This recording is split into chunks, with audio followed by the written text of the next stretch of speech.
Good morning, this is Florida Natural Farming at Frog Valley Tropical Fruit Farm. I'm gonna have to start including in rare tropical plants in that. So I've been obsessed with these anthuriums and philodendrons, and so I've gotten some new ones lately, and one of them is this Philodendron domesticum variegata. It was a rooted leaf cutting I got from Washington. So when you collect these things, you have to like buy from all over the place. It's not just going on eBay or something. It's like you never know what's going to pop up. So a recent one I got was this Anthurium Waroqueanum Esmeralda, and it's stunning. And everything we grow is biodynamic, certifiable, and organic certifiable.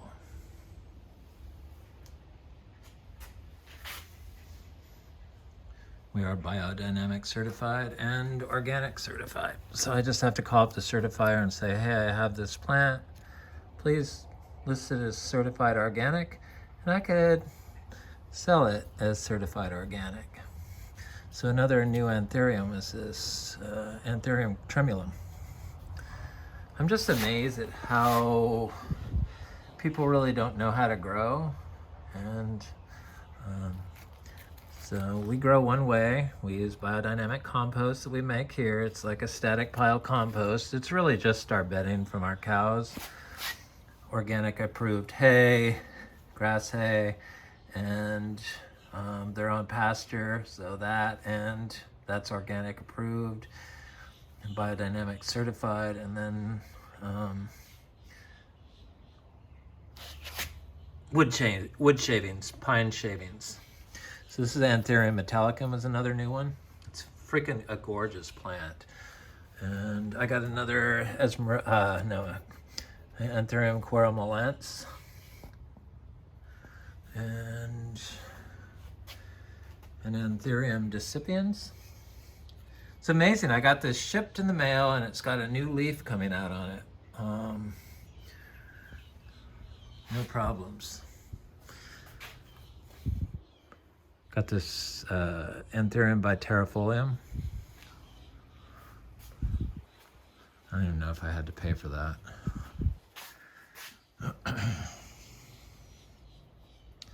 What else did I get?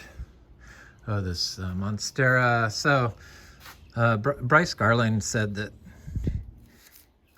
he thought maybe the Monstera could be a Borsigiana, because they don't really mention it, some of the sellers. It's Monstera variegata, and it's so that could either be Borsigiana or deliciosa. But I purchased a node of Monstera deliciosa, so I hope it is, and it's totally getting ready to unfurl. This looks like it's going to be half white and half green leaf.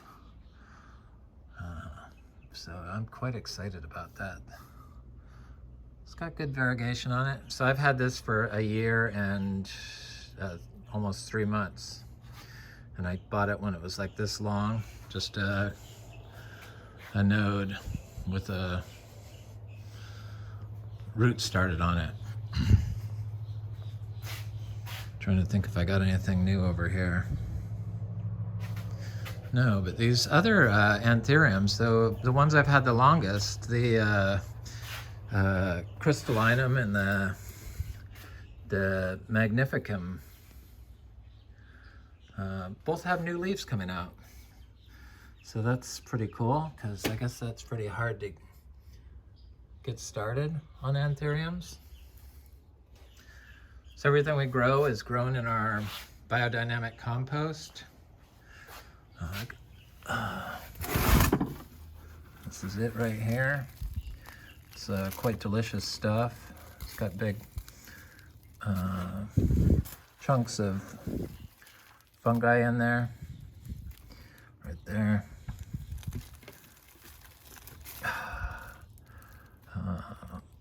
And stays wet. Or, you know, not wet, but it stays moist. So I did get one new, trying to think if these have new leaves on them over here. Nope. I got a few new ones coming in, but I can't think of what they are. It's kind of getting overwhelming. I think I have about 35 philodendrons. So this is a new philodendron. It's philodendron lynamii. Yeah. And it starts off red. The leaves come out red, and it's a crawler. And the leaves get quite big. It's quite stunning plant, actually. So I was at our beach house, and there was a little frost damage over there. It looks like it killed the giant cashew tree that has always struggled over there. If it burnt a couple of things, but I have the mangoes are starting to bloom over there, so they're fine. And it didn't kill any of the little mango trees, the little citrus I have planted over there. So I thought this would be a great place to plant my, get a second, actually grow the philodendrons and anthuriums in the forest over there, because it's perfect for it. Since we haven't sold that, it's not a problem.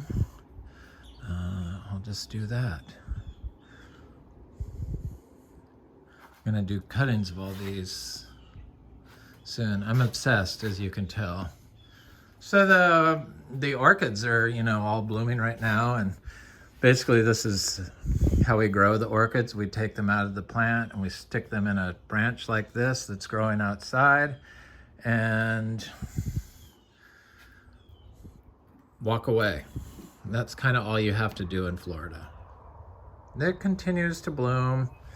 I'll have to put this back out into the tree or into the plant so that it can get rained on, but that's it.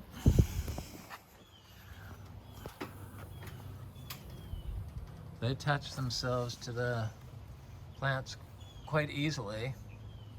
And the Phalaenopsis don't, if you don't cut them, they keep growing longer and longer, the flower spikes, which is quite incredible on those. The Vanda orchids are grown the same way, and you don't have to do anything to them. It's completely natural, and it's free, and it's the most low maintenance plants in the world here in Florida. So here's I saw this one blooming. So I've been trying to take this, I planted like over 300 orchids in this thing, and it just started growing like crazy. It's the pool screen, and it was the only thing that was here when I moved in, and it just got out of control. And I couldn't grow the orchids because the flower spikes would get sheared off when I had to, you know, keep it back from the pool. I'm gonna turn the pool into a greenhouse. So I've been taking this out, and that's where I got that stick from, that other orchid. But look at the roots on this Phalaenopsis. They go all the way, it looks like down to almost to the ground. And this had the moss in it, just like all the rest. It's just been here a while. The moss disappeared. But, oh, there's another one here. That's what I mean. There's just so many of them in here. And there's one up here. And then this is like some other type, like chocolate orchid or something like that. See it right here? So I've been trying to grow stuff to move these two as I take this down, because I want to put more tropicals in this area. And I've been dividing the heliconia and trying to get this down, because it's a maintenance nightmare, and it's not good for growing orchids on right next to the pool. Nope.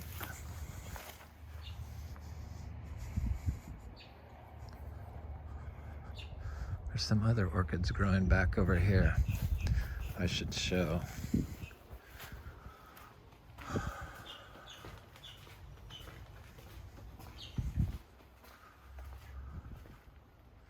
This is a pretty one.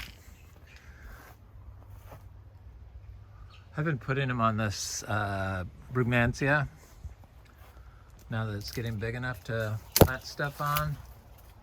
And this one's doing good. And this is another type right here. I don't know. Just got to make sure that they can get rained on. Here's a Vanda orchid that's like growing in sun.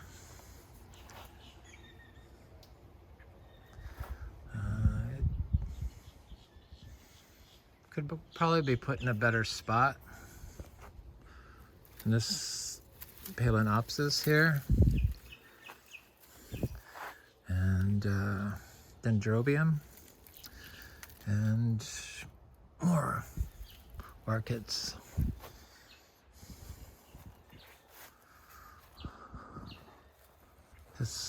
Florida's amazing how easy it is to grow plants here.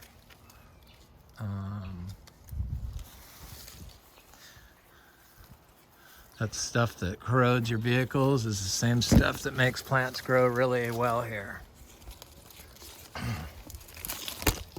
Probably.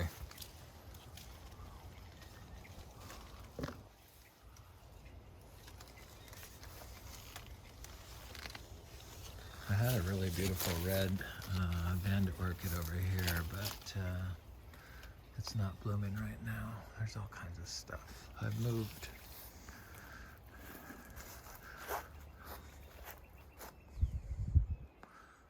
The heliconias did not like it in here, but look at this Tamarillo tree.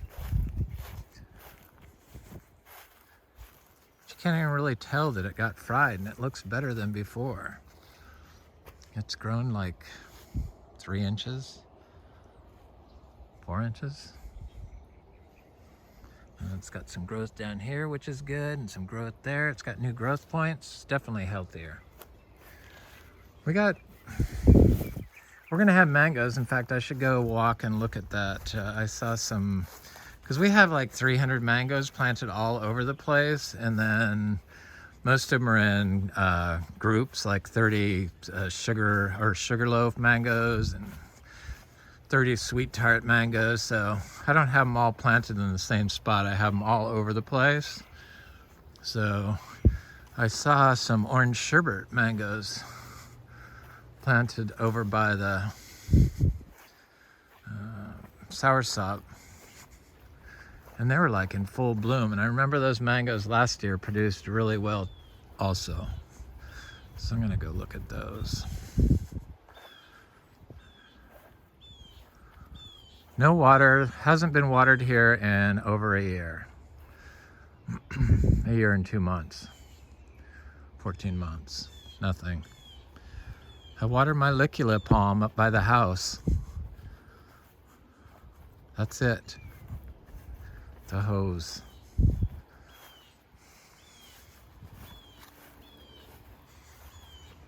Somebody was over here getting manure, and they watch my videos, and look at this torch ginger. This is something I just transplanted. So I left the big stalks on, and it's got all that new growth coming out.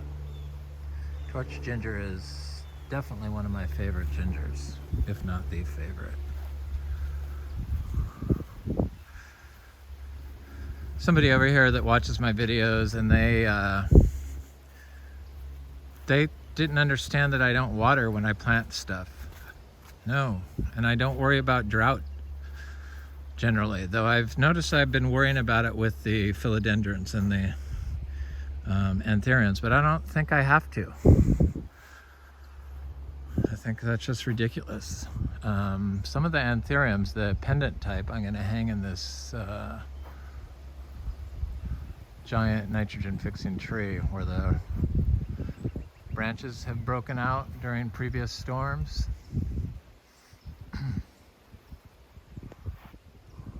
Down low, of course, but that's what what I plan on doing with those. The cacao is hanging in there. This is how this tree looks in the winter after it's been windy and cold. It's got some new growth started, so as soon as it warms up, which it seems to be, this last night was a little chilly, but it should be fine. And it did get 3 fruit that died during the freeze, the 31 and the 32 degrees we had here, but I got 4 or 5 fruits still on it that look like they're gonna make it. And that's the 6 years in the ground from seed, from a fruit that I fruited in Brevard County outside.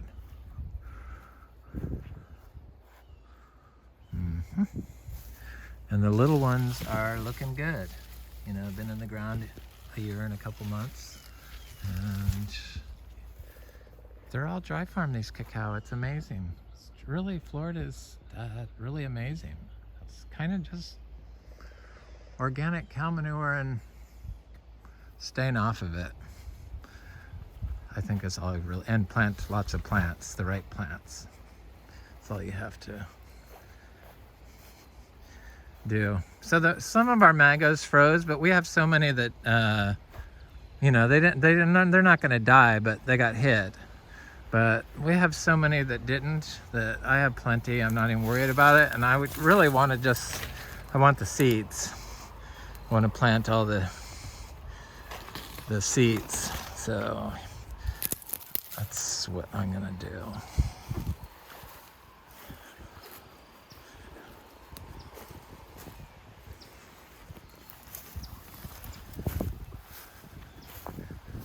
Okay, the bananas are all coming back. But over in this area, there's a nitrogen fixing tree, one of those elephant ear trees, and then some little ones, and then this, you know, hasn't been walked on in years.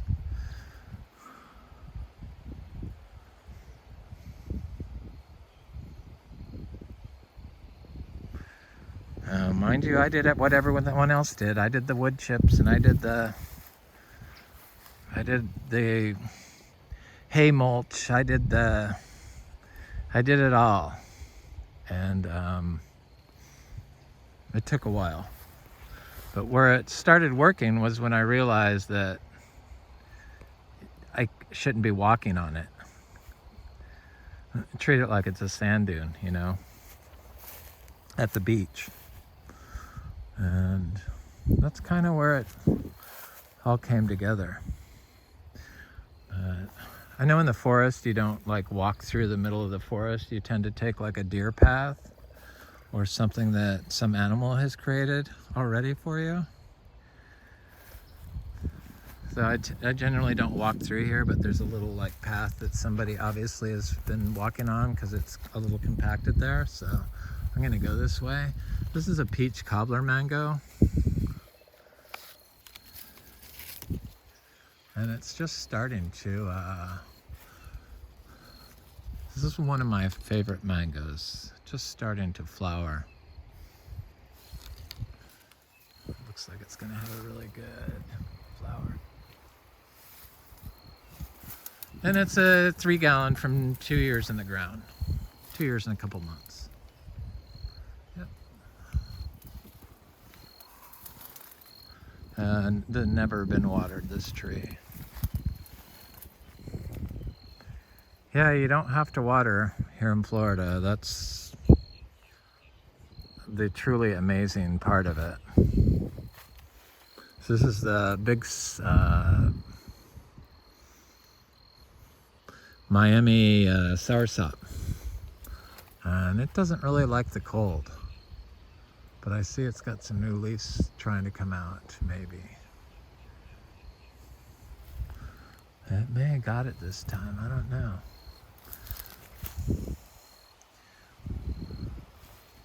Looks like there's a crack there. I saw one seedling that I planted has survived. Oh, there's some leaves on there. Okay. So this is the orange sherbet. Oh, it's got fruit on it too. The orange sherbet that produced all the fruit last year when it was only in the ground for a year, from a 3-gallon, and it's covered in blooms now, so it's got some little fruit. And orange sherbet is definitely one of my favorite mangoes. Same with peach cobbler. They're both really, really good.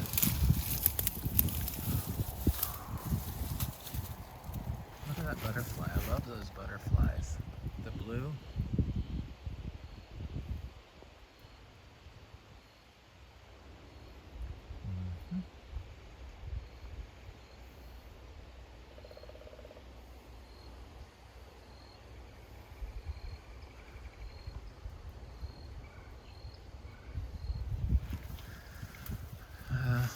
So that's doing good. This mango froze last year and it froze this year. It's an M4. I have an M4 in the back that's did not freeze and it's quite big, but I don't think it has any fruit on it. This is something that's just flowering now. Who is this? Fruit punch. Fruit punch I like.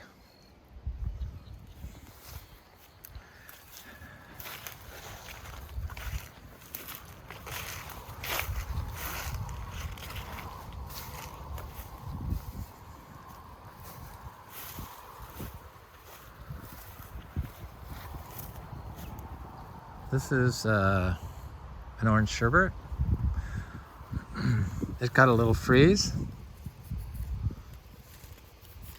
but it's covered in bloom and its bits are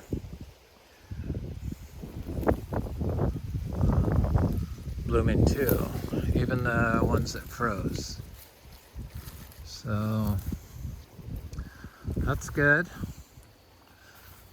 This is how air plants grow in Florida, people.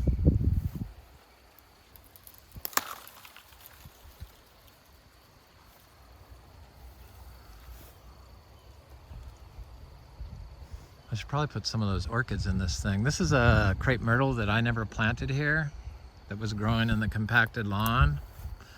And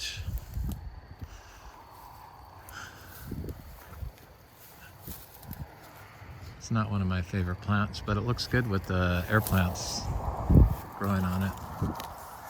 So this is an all summer mango, and I like this mango a lot.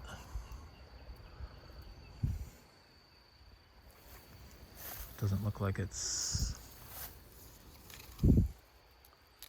maybe just yet. Maybe it's just starting. Possibly. Yes, indeed. Anyway, it's Frog Valley Tropical Fruit Farm. I hope you have a good day.